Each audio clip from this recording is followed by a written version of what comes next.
Okay, felt like it was a productive bye week. Couple of practices, emphasizing some things and getting ready for Penn State. At the same time, taking some blows off the body, a little time away, some recruiting on the weekend. We did go yesterday, pretty good. That's a little bit different than maybe a normal Sunday because of the bye week, and now we're into a normal week where we're back going tomorrow. I give some credit to these guys in regards to. I thought they practiced with enthusiastic energy. Sometimes that's created because everybody's getting reps during the bye, and some of the younger guys that have continued to grow, get turns. That was good. This Saturday, we will recognize our seniors because it is the last time they're going to run out Spartans Stadium. And so having that take place, I think, adds emphasis to the preparation to the group. Want to send these guys out on the right note, but we will be celebrating those guys this Saturday before the game. Quick, again, as we looked back on the last time we lined up against Minnesota, first half, Alessio, obviously the sacks caught up to us. A couple of them schematically we didn't recognize or have the correct adjustment, but ultimately we lost some one-on-ones and one there. I do think the halftime adjustments offensively were sound, solid. Bullard making a play early in the half gave us some momentum back. Overall, I thought Alessio played tough, stood in there, made a few throws under duress. But there were still some things to clean up. We got to do a better job in the red zone a couple of times down there, settling for field goals, and then obviously we're going to make some field goals too. Defensively, there's a long stretch of that game. We're playing at a high level, tackling well in the right gaps. We just got to be able to finish well. And then you look at the last 2-minute drive, and then into overtime, giving up 2 scores there. Got out of some technique that turned into some penalties that helped them. But there was a lot of good football on the defensive side. We just got to find a way to finish better. Hoping to have a couple of guys back on the injury front, and Mekhi Frazier, McCray, both those guys have practiced now. Optimistic for their availability this weekend. Ruquan Buckley the same way. So hoping to get those guys back this Saturday. And then you move forward to a good, talented football team in Penn State. You look at them on tape, their talent jumps off. The screen, from all phases, offense, defense, got some talent, the line of scrimmage, front seven defensively, active, good again on pass defense. Offensively, they challenge you schematically, they throw a lot at you. And you call it some similarities, but these guys, last 6 games, 5 of the 6 is one-score games. They are right there, especially this last Saturday. And we know how good Indiana is for them to come down to the wire like that and that dramatic catch in the end zone. So we know what's headed into here is a good competitive team that's talented, that we're looking forward to that challenge on Saturday. Questions? Jonathan, I was wondering at the quarterback position after Minnesota, you said, you weren't committed to a starter. Is it going to be Alessio or Aiden, or is that still true? Similar. We're going to let that continue to go through the week. Again, both those guys' skill sets present some positive things, so we're going to let that play out again this week. I'm wondering, when you did get through the bye week and everything, and you got a chance to see some of the young guys that got to play on the offensive line, how did you feel like they did in terms of some of the adjustments they made in game in particular, and just overall performance? Yeah, the adjustments and just a clearer communication. We had a couple snaps where actually they're being too aggressive and they missed their block because they're kind of trying to be knocking the guy out way off the ball, and we just whiff. Again, schematics, the type of scheme we chose in the second half versus the first half in regards to the protection calls we're making, there were some better choices there. And so all of that built into, I think, a better second half. Jonathan, could you use 2 quarterbacks with certain packages, or do you believe there's a quarterback and then there's a backup? Yeah, I think that's not outside of the consideration because, Aiden's skill set in a package and Alessio's in a package, that's not outside our thinking. We haven't decided on that. I do like the idea of a guy getting a chance to go out there and find some rhythm, and sometimes that takes multiple series in a row, but it's all on the table right now. And when you find teams like we saw with Indiana and Oregon that make those big rushes at the end, or teams that have games and then they slip away, is that talent or is that more of a mindset and the habit of winning? Yeah, I think it's all of it. There's the capability to focus, concentrate, trust your technique when the game's on the line at the end of it, and some of that is the talent that you have. Credit to Indiana for finishing the way they did. That was that long drive, and really starts going backwards. So there's both a mindset and some talent there. To Jack's question about the quarterback situation, could you ever use 2-in-1 drive, like Aiden in the red zone sort of thing in certain scenarios? Would you go to that extent? Have you ever done that before, and would you consider that sort of thing? Well, that's a consideration because, like you said, both guys' skill sets. You could use that whether, I don't know if it's multiple plays in a row or if you got a quarterback going and then there's a particular play a guy comes in the game. People have seen it, both guys in the game at the same time. And so all of that is, a potential. We'll see what gives us the best chance on Saturday, though. And as you get late in the year beyond, outside of the 4 games left, are there any young guys that you think at this point you might see that you haven't? And a guy like Jace Clarizio, who early in the year was banged up and never really found, is he sort of not going to play this year, or what is sort of his situation? On particular, Jace, yeah, it's been an injury thing the entire time and getting himself to availability. I think about some of the younger guys that have come along. I think about Charles Taplin, catches his first catch last week.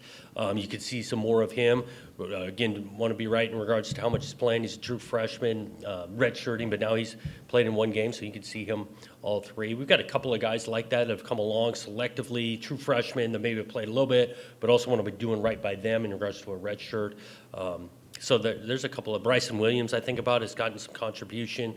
You might see him in another game here at the end. Jonathan, right here in the middle. This question is revolving on senior night. Are there any specific moments this season where you saw the impact of senior leadership on the younger players?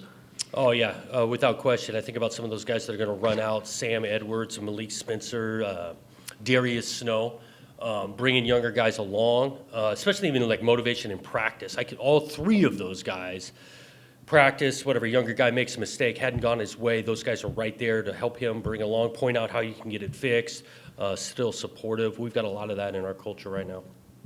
Jonathan, I'm curious, what do you want to see from your team in these next three games, just from like a bird's eye view of the total program? What do you want to see in these next 3? I want to see the continued competitive spirit they've had. I want to see us be able to finish at the end of the game. These guys are working so hard and put a lot into this thing. Yeah, I want to see the scoreboard being on the right side of it so we can go celebrate in a locker room.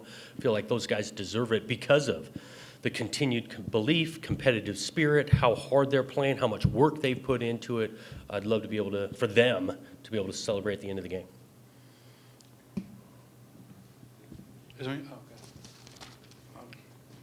Jonathan, I'm wondering, like, over the bye week, did you run with mostly the same blueprint, or like when it's getting late in the year and it's been sort of a tough year, was there anything you tried to tweak to try to just create a little spark or like keep heads up or anything a little different that way? Yeah, well, what was a little bit different, just the rep count, how many, right? You're going into week, whatever this is, game 10, and so the rep count was lighter than 5 weeks ago when we had our last week. We did blueprints similar Wednesday and Thursday. Wednesday focused on ourselves. Thursday focused on our Penn State, the next opponent. The spark does come with the guys that don't get a lot of reps. They got to scrimmage a little bit on Wednesday. Spark came kind of from that. And then I know this is going a little bit back in time, but I'm wondering, we never got to ask you on the record about whether the Big Ten got you guys any feedback on the Michigan play, and I'm wondering also if there's any similar feedback requested with like the Minnesota touchdown where it appeared maybe he stepped out. Yep. Similar feedback in regards to you turn these things in for a deeper look in their interpretation. This particular one in Minnesota, I actually talked to Bill on the phone on it. Big picture or how he saw that call, 50-50, could go either way. The mechanic on how it was then operated after the call was made, they want to do that better. How about the Michigan one with Malcolm? I know this is a while ago now. Mm-hmm. Did they get back to you guys? Yeah, they saw it. Could have been a different outcome, different call. And again, I'm not here to chuck these guys on the bus and the efficient thing. This thing ain't simple. These are bang plays. These are 300-pound athletes flying around. There's 22 of them. At the same time, getting those things right make a difference in games. So, but the protocol in regards to after the game, you turn it in. What you see there, and we're trying to learn at the same time. They anticipated a guy being offsides that on tape probably wasn't. Jonathan, when teams have crushing losses like yours did at Minnesota and like Penn State just did, sometimes that's a last gasp and it's a downward spiral. Other times it's it inspires them to see how close they really are. Mm-hmm. How do you make sure your group is the latter? Yeah, I think when you look at the history of what we've done the last 5-6 weeks, I'd say the same for Penn State, of being able to line up and go the next time. You know, we say these words that we're focused on the process, not just focused on the results. And if it's truly you're focused on a process of work, appreciation, still enjoying, knowing how close you are, I think all that adds to motivation to line up again on Saturday, and I think both teams will. Two quick things. One, when you look at Penn State, when you come off an emotional game like they had, how, as a coach, how do you expect what's next? You know, whether it be a resurgence or a potential letdown with the way their season has gone. And the second question is, have you had anybody that has said they're shutting things down to enter the portal yet? Oh, well, on the first part of that, like, I can't speak with deep knowledge of Penn State besides what I see on tape. And those guys are playing really hard. They're really talented. They challenge you schematically. And so what week in and week out, what I've seen on Penn State, those guys, there's no letdown on that side. Those guys are going, preparing, competing nonstop. We haven't had the second part in regards to guys shutting it down. No, in regards to the focus, still wanting to contribute. Do we got some body blows? Some guys down, wish they could go, and on the injury side and all those things. Sure, we're in week 10, but we've had a lot of guys that are still giving 100% effort, all in.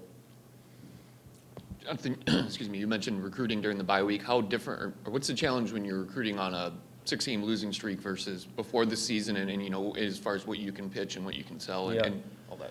You know, you talk about it in the recruiting, there's challenges in what you're selling. Obviously, every recruiting is about opportunity and what you're coming into. We've got a lot of guys that we're recruiting that want to be on the field and want to compete right away, and there's that opportunity with that.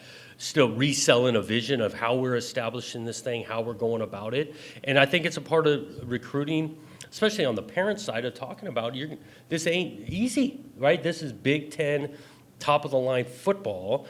That, you know, how are you going to operate when it doesn't go your way once in a while? And I think there's something to be said at how we're operating and still coaching and developing and all in on these players. Good. Thanks, guys. One quick more. Wanted to follow up on the question about the Minnesota ending. Was that when they said they wanted to do the mechanics of it better? Was that talking about the pass interference call That they picked up, yeah. The flag that they picked up. How okay. delayed? You make a call like that that's 50-50, and then for the announcement and the ball to get spotted and us to line up in a formation and then go turn that back, that mechanic could have been way better. Okay. Yeah.